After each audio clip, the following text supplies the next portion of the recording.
বিসমিল্লাহির রহমানির রহিম। আমি এখন সিলেটে আছি। সিলেটের চা বাগানে আসবো না তা কি হয়? আমরা এখন সিলেটের চা বাগানটা ঘুরতেছি। মানে অপূর্ব মনোরম সৌন্দর্য পরিবেশ। আমি আপনাদের সেটা ঘুরে ঘুরে দেখাবো। দেখেন কি সুন্দর অপূর্ব সৌন্দর্য সিলেটের চা বাগানটা। আমার কিন্তু খুবই ভালো লাগতেছে। আমি ছোটবেলায় এরকম ক্যালেন্ডারের সৌন্দর্য দৃশ্য দেখেছি, আর এখন আমি আপনাদের সেটা বাস্তবে দেখাবো। অপূর্ব সুন্দরের সিলেটের অপূর্ব সৌন্দর্য দৃশ্য, মনোরম সৌন্দর্য পরিবেশ আমার খুবই ভালো লাগছে। এত সৌন্দর্য পরিবেশ, আমি হচ্ছে একটা স্বপ্ন পড়িতে আছি, আমার এমন মনে হচ্ছে।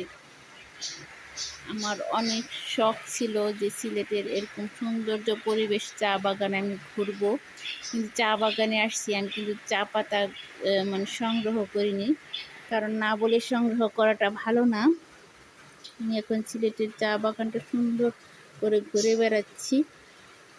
সিলেটের চা বাগান ঘোরা শেষ করে আমি এখন রওনা হচ্ছি সিলেট ভোলাগঞ্জে সাদা পাথরের উদ্দেশ্যে। আমি সিলেট ভোলাগঞ্জ সাদা পাথর দেখব, মানে দেখতে রাস্তায় আমি অনেক চা বাগান দেখতেছি, তাই সেটা ভিডিও ধারণ করে রাখতেছি।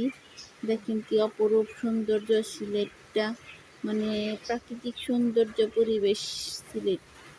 আমার খুবই ভালো লাগছে, অপূর্ব সৌন্দর্য সিলেটের রাজ্যটা, প্রকৃতি ঘেরা সিলেটের সৌন্দর্য রাজ্য। আমার এত ভালো লাগছে বলে বোঝানোর মতন না। সিলেটটা এত সুন্দর, এত সুন্দর, এত সুন্দর, আমার কিন্তু খুবই ভালো লাগছে। আর এখন যাচ্ছি সিলেট ভোলাগঞ্জ সাদা পাথরের দেশে, সেটা নাকি আরও কত সুন্দর। আমি অন্য একটা ভিডিওতে আপনাদের সেটা দেখাবো। সিলেট ভোলাগঞ্জ সাদা পাথরের রাজ্যটা। আপনাদেরকে সবাইকে অসংখ্য ধন্যবাদ আমার এই অপূর্ব সৌন্দর্য দেখার জন্য। সবাইকে অসংখ্য ধন্যবাদ আমার ভিডিওগুলি দেখার জন্য। সবাইকে অসংখ্য ধন্যবাদ জানিয়ে বিদায় নিচ্ছি।